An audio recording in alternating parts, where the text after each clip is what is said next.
What's up, guys? So today I'm reviewing the DJI RS3 Mini, a bit of a mouthful there.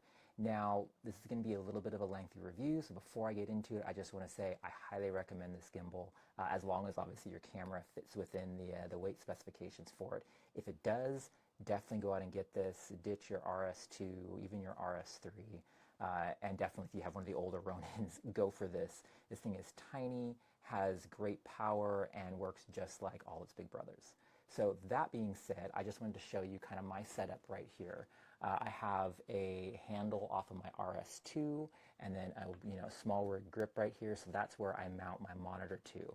It's kind of hard, right? There's not a lot of real estate on the actual body of the RS3 Mini to mount anything, so having your monitor down here is definitely good for that. Something else that I just wanted to mention, just gimbals in general, especially these kind of like one-handed stick style gimbals, is that a reason why, I've run all sorts of different gimbals, from the FreeFly and then all the different DJI Ronin models all the way up to the RS2, and I always liked having the ring around the gimbal, and that's because the weight of the camera, your hands get to be right where it's at. Whereas if you're holding this thing, it gets really top heavy really quickly and you're really straining your wrists. So if you get this, that's the reason people get handles, is to try to help take some of that strain off your wrist. But if you have the handles down here, you're still going to have that strain. And what you want to do is try to get the handles up higher so they're more in line with the actual weight of the gimbal so it doesn't get so top heavy.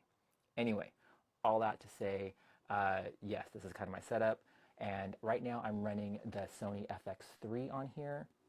I'll put an ND filter on here, variable ND when I'm outside, but for right now I just have just the gimbal and the lens on there. This is the Sigma 24-70 art lens, and it does balance on here just fine. I am pretty much at the limit of the different adjustments, and I'll show you that here in a minute. So keep that in mind, like you can't add a ton of accessories on here. If you're running manual lenses and you want to have follow focus, like this is not for you.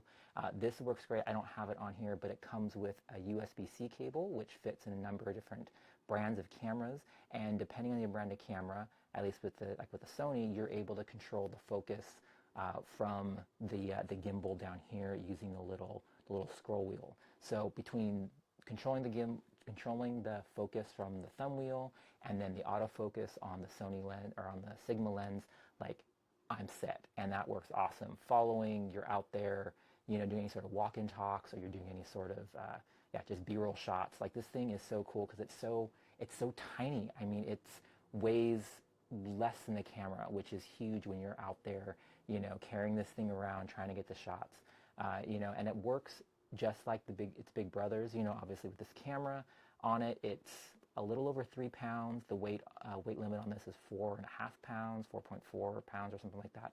So well within the weight limit for it. I know I've seen a lot of people using like the Sony A7 IV or something on here, and for some reason, like, they can get it to balance really easy. I had a hard time balancing the FX3. It was really front heavy. Maybe it's just the Sony lens that I have on, but I even tried some old, Zeiss glass that I have that are smaller size lenses, and it was still really difficult to get to balance. So right at the limit of how far you can adjust it, so just keep that in mind. It's really going to depend on the weight of your setup and then your lens and camera combo. But I can attest that it does work with the FX3, FX30 obviously, with the Sigma 24-70 art lens on there. Now I'm just going to power this down real quick and lock it up. Something that's different about the way this gimbal is designed, it does have the locks, on all the axes, but you can also, because they understand that a lot of the bigger cameras for this setup, you're going to have everything, all the adjustments pushed out to the edge, or pushed out as far as you can go. So it doesn't pack all the way down by folding the gimbal up because of the adjustments I have on here. But they kind of thought of that already. And so what you can do is it has kind of like a half lock on the adjustments. So instead of trying to adjust this arm all the way down on here, you can see it hits right there because of how far I have the roll axis extended. It actually has like a partial lock. So it'll lock right there. which is nice so that it does pack down a little bit smaller than having it fully extended and you can just throw it in your bag. I wish it did come with the, sorry, I guess apparently didn't turn it off here. I wish it did come with a carry case for it, but it's small enough you can really just throw it in your bag, camera bag, side bag, and it doesn't take up too much room there. Now, an issue that I was having when I was balancing the roll axis with my FX3 on here was that the camera plate right here, it actually slides back and forth, but it wouldn't slide far enough to be able to fully balance the roll, because, you know, I have an HDMI cable normally coming off the side of the camera, so it was always tilting, you know, rolling this way. And I've seen some really ingenious stuff on YouTube. One guy actually took this whole piece off, which you can do, right? Because this allows for vertical shooting, so you can slide it onto here. Anyway, he took this piece off and then drilled a hole through this adjustment arm right here and just attached his own little Arca Swiss plate on there. Great idea, but I really don't like, obviously, drilling through my gear if I can help it, and then the plate is locked right there. You don't have any additional adjustments. So all I did, the plate comes this way, so you slide the camera, right, from front to back. It slides off, and I just flipped it around. So I put it on backwards, and that gives you a little bit of extra adjustment to be able to pull the camera this way to get the roll to balance, and it works great.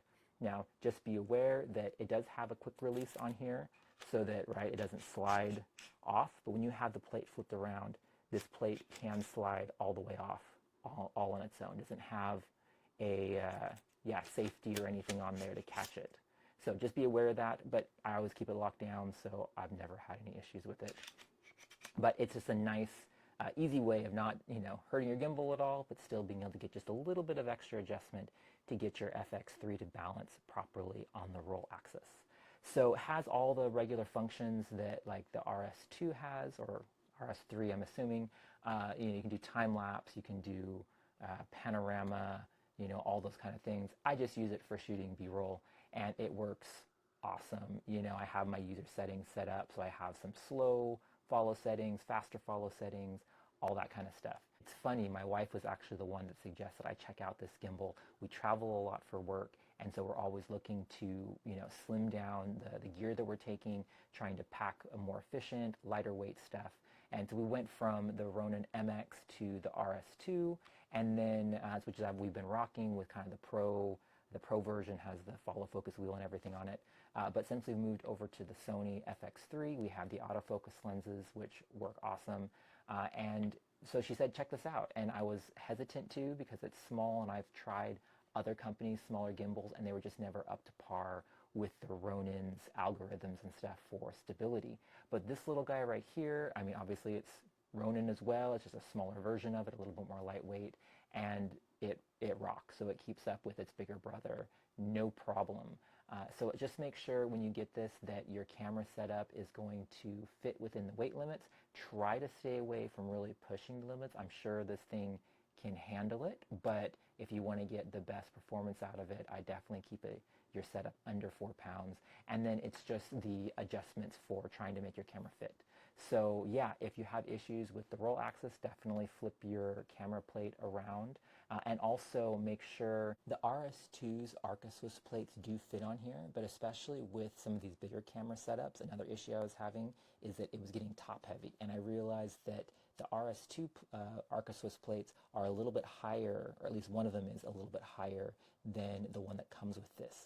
So I was able to put the RS3 Mini's plate on there, and it lowered my whole center of gravity on my FX3. So then I was able to get it to balance properly with the, I don't know, whatever this axis is right here. So just some little tips to keep in mind. But if you're looking for a good travel setup, or even an everyday gimbal setup, this is definitely something to keep in mind if you have a smaller camera rig.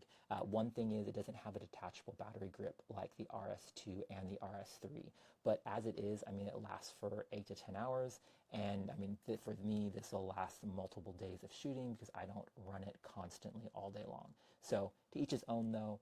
Definitely figure out, you know, what you're going to be using it for, how long you need, and if you don't need to be running it constantly for days on end, then this is something to check out, or if you're traveling or something like that. So anyway, thanks for watching, guys.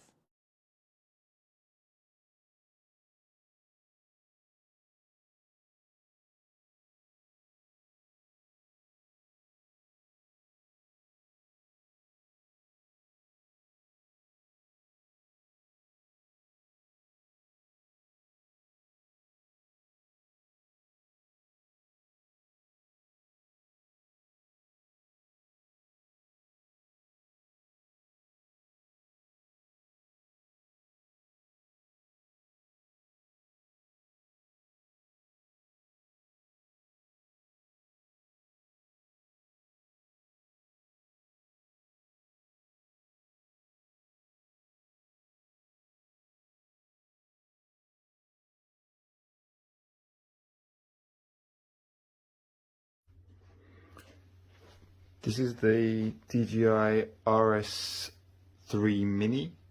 You can see here I paired it with a Sony A7 III with a Tamron 28-75 lens. This is a pretty heavy setup and it just about manages it. So in terms of payload, if that's what you want to go for, it will deal with it.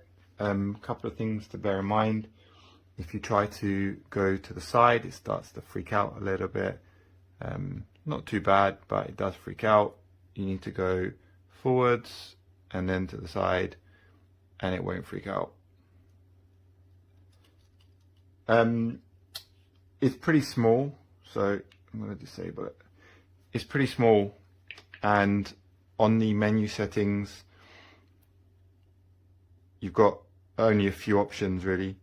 So you've got like the motor calibration, you've got the mode, you've got the photo speed, you've got joystick speed, joystick smoothness, dial function and dial speed. So dial function here says what the dial does, which is on the back, and you've got the trigger button. These are pretty standard. If you're familiar with the DJI gimbals, you'll know what they do. It's got all of the locks, all of the motor locks like you would normally expect.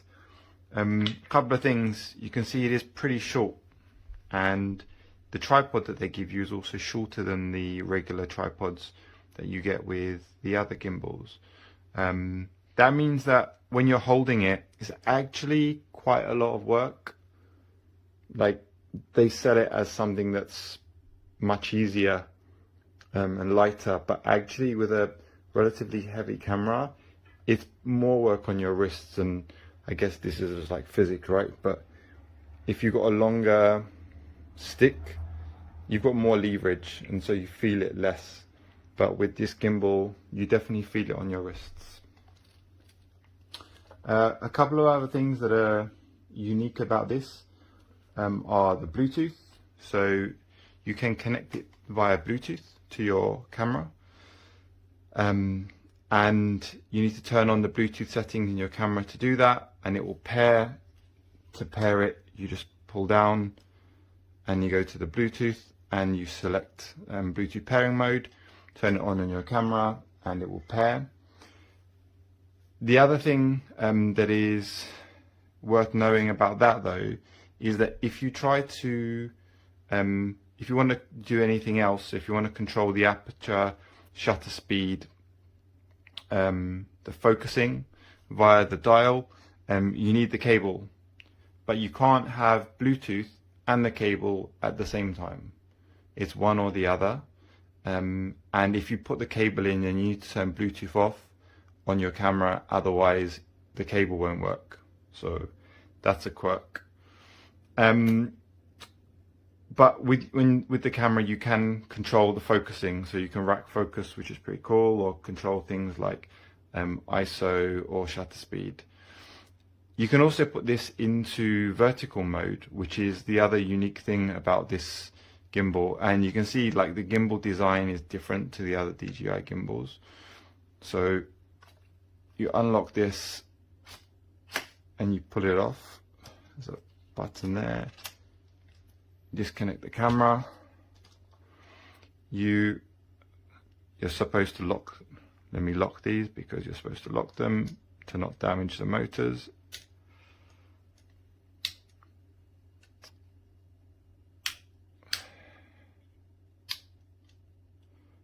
Okay, so you release this. There's another pin at the bottom.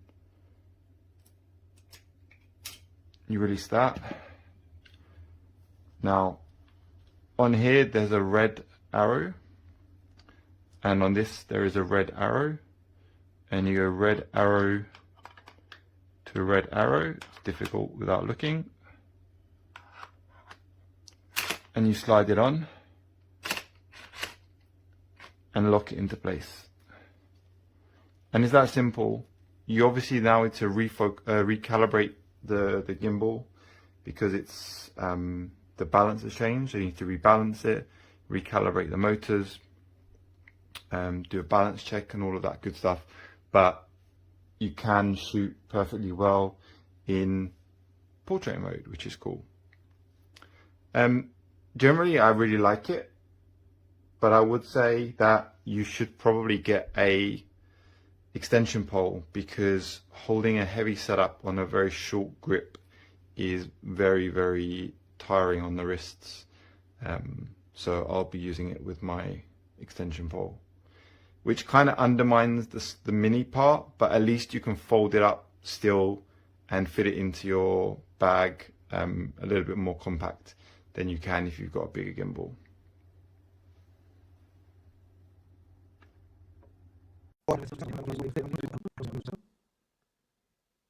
Y ahora vamos a ponerlo. La verdad es que nunca lo uso con el gimbal en 60 milímetros. Normalmente no paso de 40. Vamos a ponerlo en 40, por ejemplo. Son 80 milímetros en equivalente en full frame. Pero vamos a ver qué nos cuenta la pantalla. La lucecita también está en verde. No hay ningún problema. No hay ningún error. Todo muy bien balanceado. En modo vertical siempre monto el micrófono encima de la cámara, porque he visto que no hay ningún problema con a la hora de balancear la cámara, funciona todo muy bien. Pero en cambio, cuando uso la cámara en modo horizontal, he notado que no se balancea muy bien con el micrófono encima de la cámara, y por eso he adquirido ese accesorio ese adaptador de Small Rig, y monto el micrófono aquí. La verdad es que todo muy bien, ningún problema. Y la cámara la tengo conectada con el cable. Ya sé que tiene esa opción de disparar con el Bluetooth. Mi cámara tiene Bluetooth y no hay ningún problema. Cuento muy rápido porque uso el cable. Primero, porque siempre uso el enfoque manual, y para poder controlarlo con la rueda tiene que estar conectado el gimbal con la cámara a través del cable. Y el segundo motivo por el que uso el cable es porque me carga la cámara. Y la verdad es que ahora es que me dura mucho más la batería de la cámara ahora cuando está conectada con el cable. Obviamente que la batería del gimbal va a durar un poco menos, pero es que prefiero que me dure más la batería de la cámara que la del gimbal. Para no hacer muy largo este vídeo, os voy a dejar más abajo, os voy a contar toda mi experiencia con este gimbal. So, die Einstellungen sind für Anfänger gar nicht mal so einfach zu machen.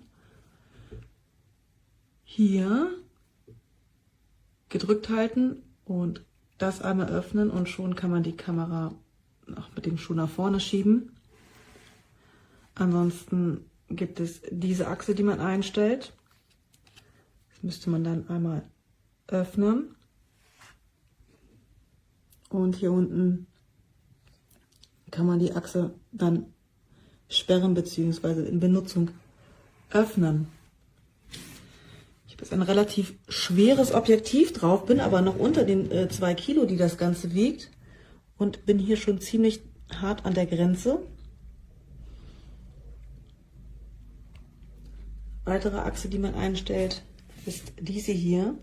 Auch hier bin ich relativ weit an der Grenze.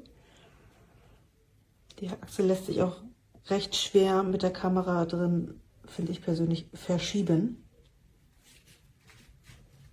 Und eine weitere Achse ist diese hier unten, die sich aber dafür ganz gut verschieben lässt. Fokussieren kann man an diesem Rad.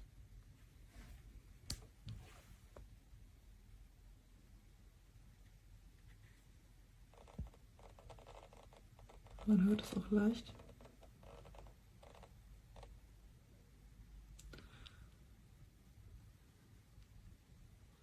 Hier lässt sich der Gimbal individuell bedienen.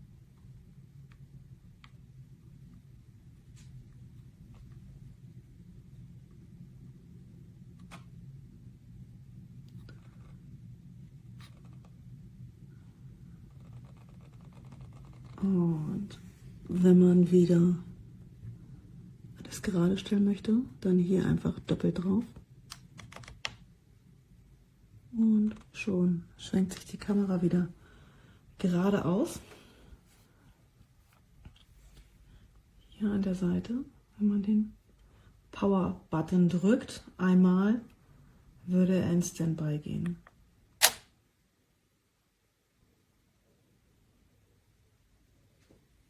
Und schnell wieder an.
So let's take a look at this product here.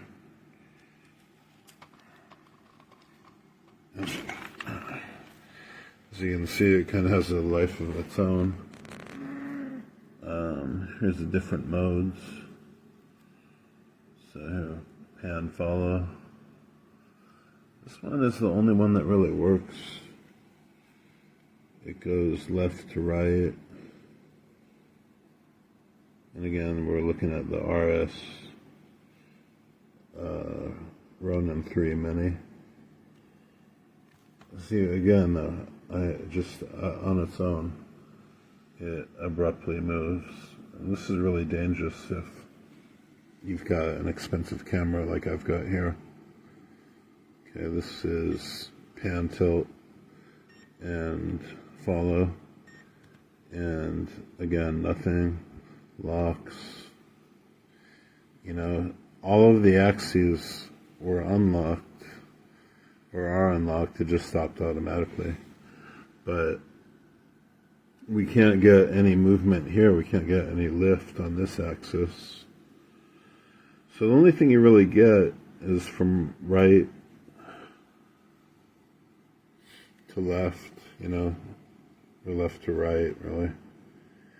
You know, it's not this product, this mini 3 version of Ronin. It's just not strong enough. And I mean, you could maybe calibrate all day and get it to work for 2 minutes, but who wants to spend $400 to do that? So I'm going to give this a thumbs down.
Okay, I've set the follow mode to pan follow because what I wanted my camera to do was to stay nice and level as I walked.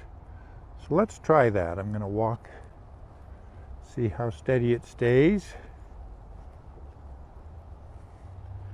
And then what I like is as I turn, I have it in slow follow so that it nicely brings the camera to a stop after I turn. Now if I were to put it into PTF mode, then it would tilt slowly with me as I tilt. And then there's first person view, which means that it follows more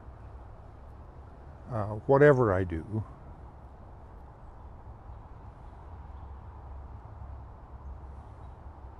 And you can set various custom modes as well.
Apa kena error tuh? Terus sinyal. Tuh, krek. Lá bên đây nó đào nước lén Sing error macam. rồi nó